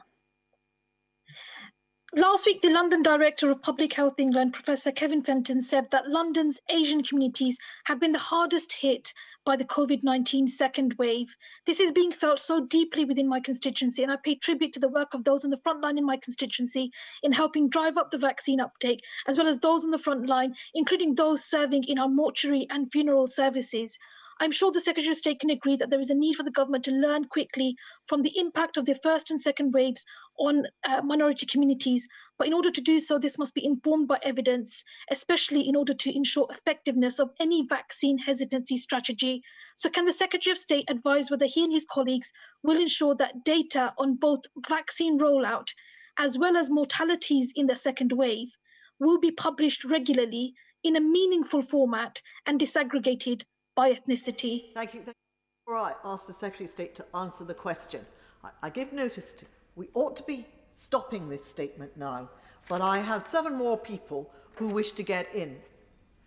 Tell them, can you please just cut your bits of paper in half and ask a question, because it's not fair to everybody else. And people who are sitting at home are not getting the atmosphere. We've got to do this quickly. We don't need speeches, just questions. If people take more than 20 seconds, I will cut them off. Secretary of State. The answer, Madam Deputy Speaker, is yes. Thank you. We now go to Peterborough, to Paul Bristow. Thank you. We now go... No, we don't. We go to Rupa Huq. Deputy Speaker, the jury's still out on whether every vaccine can eliminate every COVID variant, but we do know that vitamin D builds immunity to all viruses. So when there's a 4-month free supply that he is promising to the vulnerable, how come nobody's heard of it? Can he commit before the deadline next week to apply that he widely advertises this and the benefits to all Brits? Yes, indeed, I have, and I've written to over 1 million people about the availability of vitamin D, and indeed I know that that offer is being taken up, because there are members of this House who have received their free vitamin D, taken a photograph of it, and sent me the photo. Now to Peterborough, Paul Bristow. Thank you, Madam Deputy Speaker. The ministerial team and our NHS have done a phenomenal job of vaccinating our most vulnerable and our frontline health and social care workers. But my right honourable friend... Order! We've had that bit. We just need the question. Be aware that autistic people and those with learning disabilities are vulnerable to COVID-19. The death rate is 4.1 times higher than the general population. Will the Minister use his influence to make sure the JCVI properly considers the right time for autistic people to be prioritised for vaccination? Yes, I will. The Honourable Gentleman rightly raises a very important subject, and I'll make sure that that is properly taken into account. Now to Upper Ban, to Carla Lockett. Thank you, Madam Deputy Speaker. I thank the Secretary of State for his statement. There will be significant concern amongst the population of Northern Ireland that entry into the UK could continue through Dublin. This puts people in my constituency at additional risk of new variants. Does the Secretary of State agree that this is not behaviour becoming of a good neighbour? In fact, it is quite shameful and irresponsible for the government in the Irish Republic to refuse to share arrivals data with the UK. Furthermore, if this continues, does he agree that the hard border currently being enforced by the Irish Republic, restricting travel from north to south, will also have to be enforced by the PSNI to stop entrance into Northern Ireland from across the border to protect the UK?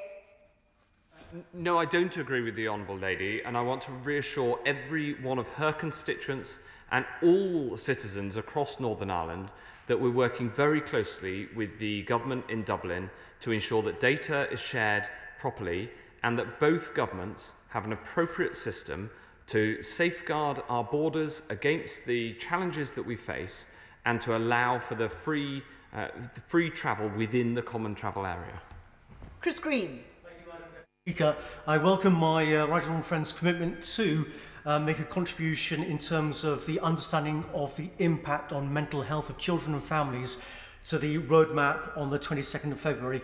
Will he commit to publishing that in advance to make sure that parents know that all of their concerns are being addressed and they have an opportunity to make a contribution to it?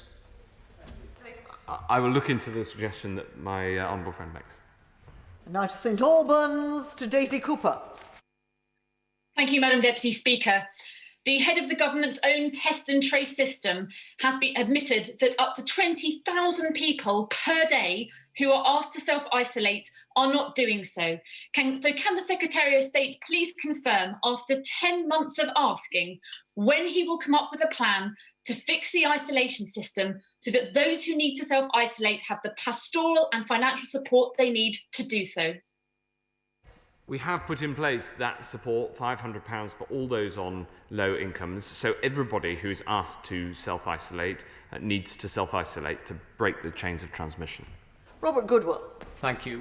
What lessons can we learn from Israel that uniquely is ahead of us in this race to protect its people? For example, when we reach Group 10, the group of below 50-year-olds who haven't already been injected, should we maybe be prioritising those who haven't been exposed to the disease, who aren't bursting with antibodies, so that we can actually protect more people? And incidentally, the Israelis are also injecting 15 and 16-year-olds. Have we any 16 and 17-year-olds? Any lessons to be learnt from that? I talk to my Israeli counterpart regularly, and I am impressed by the effort that Israel has delivered on to vaccinate its population. I'm very happy to look into the detailed points that my right honourable friend raises. Now to Brighton, to Caroline Lucas. Thank you very much, Madam Deputy Speaker. Projections show that some countries in the global south will have to wait until 2023 to achieve widespread vaccination because pharmaceutical monopolies are creating artificial restrictions. Given that no one is safe until everyone is safe, will the Secretary of State use his influence with Cabinet colleagues to ensure the government changes its position and backs proposals from India and South Africa to address pharmaceutical monopolies and help ensure that the world can produce enough vaccines for every country as soon as possible? Madam Deputy Speaker, the Honourable Lady would get a better hearing if she started on this subject by congratulating AstraZeneca, the British player in this vaccine race, for the fact that it is rolling out its jab with no profit at all. It is doing that in order to be able to vaccinate as many people around the world as fast as possible at an affordable cost. That should be our starting point. There would be no vaccines if it wasn't for the global pharmaceutical industry. I pay tribute to all those working in the pharmaceutical sector. There is no way that we would have these jabs were a policy followed that disparaged the pharmaceutical sector in the way that she proposed, in the way that the Labour manifesto proposed at the last election. Instead, we should come together to support industry, scientists, the NHS and government. It's a massive team effort. And finally, Dr. Luke Evans. For phase 2, will the Health Secretary commit to having mental health workers at national vaccine sites? I will absolutely look into the suggestion that he makes, which is all about making sure that we reach out to people at a moment when everybody is going through a process together, or almost everybody, and I hope it is everybody. So it's a very interesting proposal that I'll take away and hopefully speak to my honourable friend about in the days to come. Thank you very much. There, we did it, and only 7 minutes over time. But I thank everybody for going relatively fast, and especially the Secretary of State, who has answered 60 questions, which is pretty good going. So we now come to the 10-minute rule motion. Peter Kyle. Thank you, Madam Deputy Speaker. I beg to move that leave be given to bring in a bill to make provision about the duties and responsibilities of the Victim Commissioner and about the Victims Code, to make provision about the rights of victims of persistent antisocial behaviour, to require local police forces to prepare victim services plans and take steps in connection with victim representative bodies, to establish a duty to report suspected child exploitation by those working in regulated activities, to establish a right of appeal by victims against a decision to cease criminal investigation, to make provision for reviews of open and reopened homicide cases, to make provision for the court procedures relating to vulnerable victims and witnesses, and for connected purposes. Madam Deputy Speaker, there is agreement across the House that victims of crime should be more empowered and better supported. Indeed, I should recognise that the current Justice Secretary has promised to deliver a bill of his own. So did his predecessor. and so too did his predecessor's predecessor. They were promises to Parliament, but promises were also made to the public. The last 3 Tory manifestos pledged a law for victims. So the challenge we face isn't getting government to admit there's a problem, it's getting them to do something about it. This is a deadly serious issue with deadly serious consequences for delay. In the time that's passed since the Tories first promised a victims bill, there have been 1 million sexual offences, 350,000 rapes. Because of the broken promises of this government, none of those victims of terrible crime benefited from the statutory rights that they had been promised. We know a bill is on the government's to-do list, but it is not on their priority list. It is for Labour, which is why we've produced a bill for us today. Its origins lie in the work undertaken by Claire Waxman, the Victims Commissioner for London, and my right honourable friend, the member for Holborn and St Pancras. Their pioneering legislative work for victims is reflected in today's bill. Confidence in our system of justice is at an all-time low for victims. Trial failures due to victim issues is at an all-time high, trebling since 2015. Victims are increasingly dropping out of the criminal proceedings. When they look to the future, they see no justice in sight, no hope of closure, so they give up. To these victims, failed by government, no justice is better than the agony of false hope. Just as bad, too many victims say their experience of the criminal justice system was even more traumatising than the crime itself. Surely the most damning indictment imaginable of current policy. Victims have had codified rights since 2003, which have been reviewed, updated, extended several times, including at present. Government is committed to putting those rights on a statutory footing. The Labour Party agrees, and it's an important part. We do it in Part 3, Section 6 of the bill before us today. But this bill goes much further because victims need more than rights. They need the tools to uphold them. Madam Deputy Speaker, I've never met anybody working in any part of the criminal justice system that doesn't care about victims. From first responders to High Court judges, people have empathy for victims of crime. They care. But individual empathy all too often fails to translate into organisational recognition of victim needs. The people aren't the problem, but the system is, and perverse incentives run through it like letters in a stick of rock.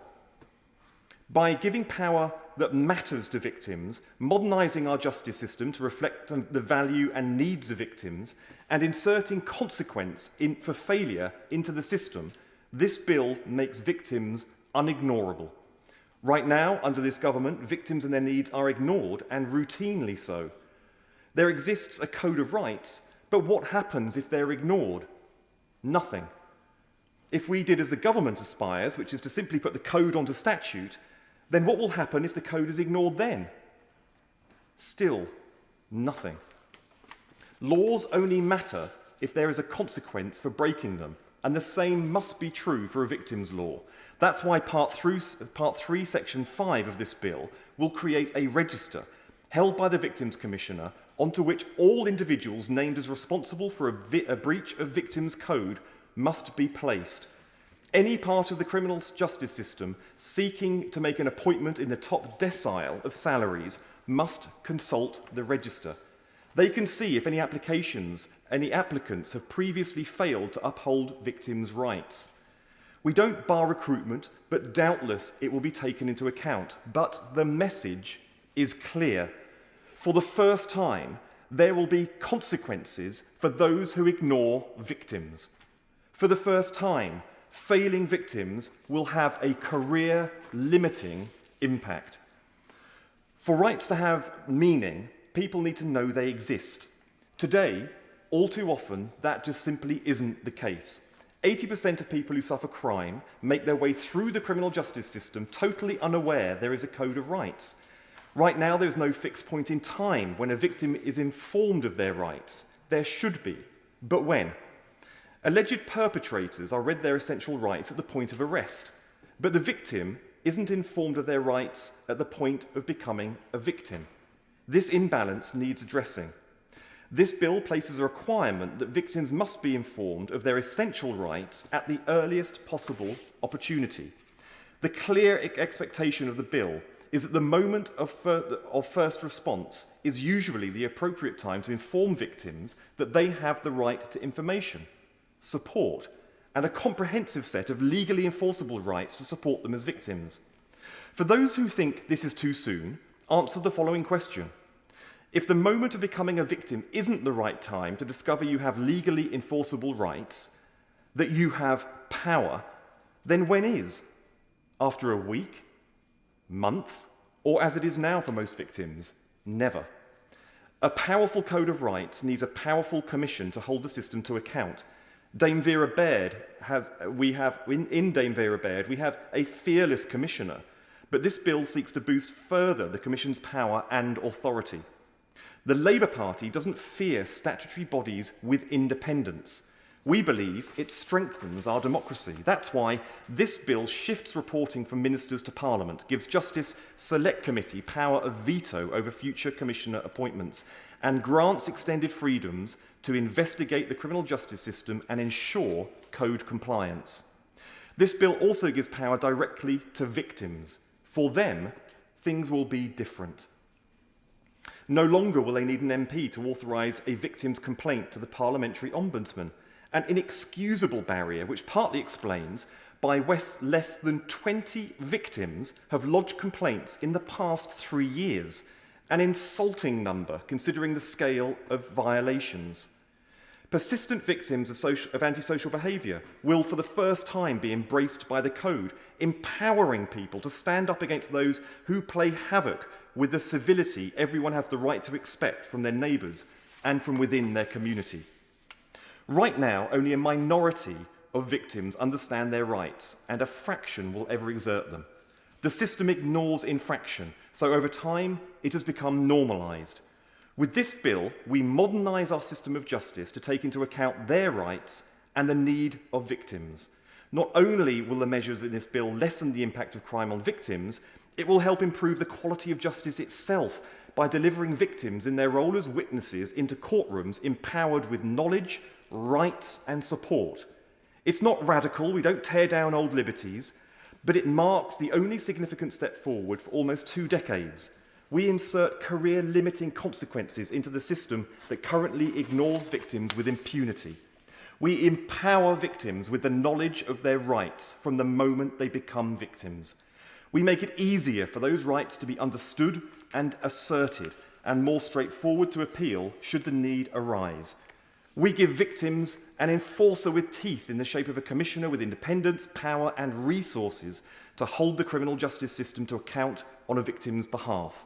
And a criminal justice system that better reflects the aspirations of our society for a justice system that offers dignity and support to those who suffer at the hands of criminals and not, as is all too often the case today, prolongs the agony. Thank you, Madam Deputy Speaker.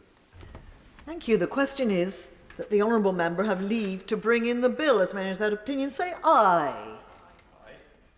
Oh, come on. Aye. Aye. Of the contrary, no. The ayes have it. The ayes have it. Who will prepare and bring in the bill? Keir Starmer, Angela Rayner, David Lammy, Nick Thomas-Symonds, Rachel Reeves, Valerie Vaz, Nick Brown, Jess Phillips, Holly Lynch, Wes Streeting, Yvette Cooper and myself, Madam Deputy Speaker. Ooh. It is indeed. Second reading, what day? Tomorrow. Tomorrow. I will now briefly suspend the House for 3 minutes in order that the Chamber can be prepared for the next item of business. Order.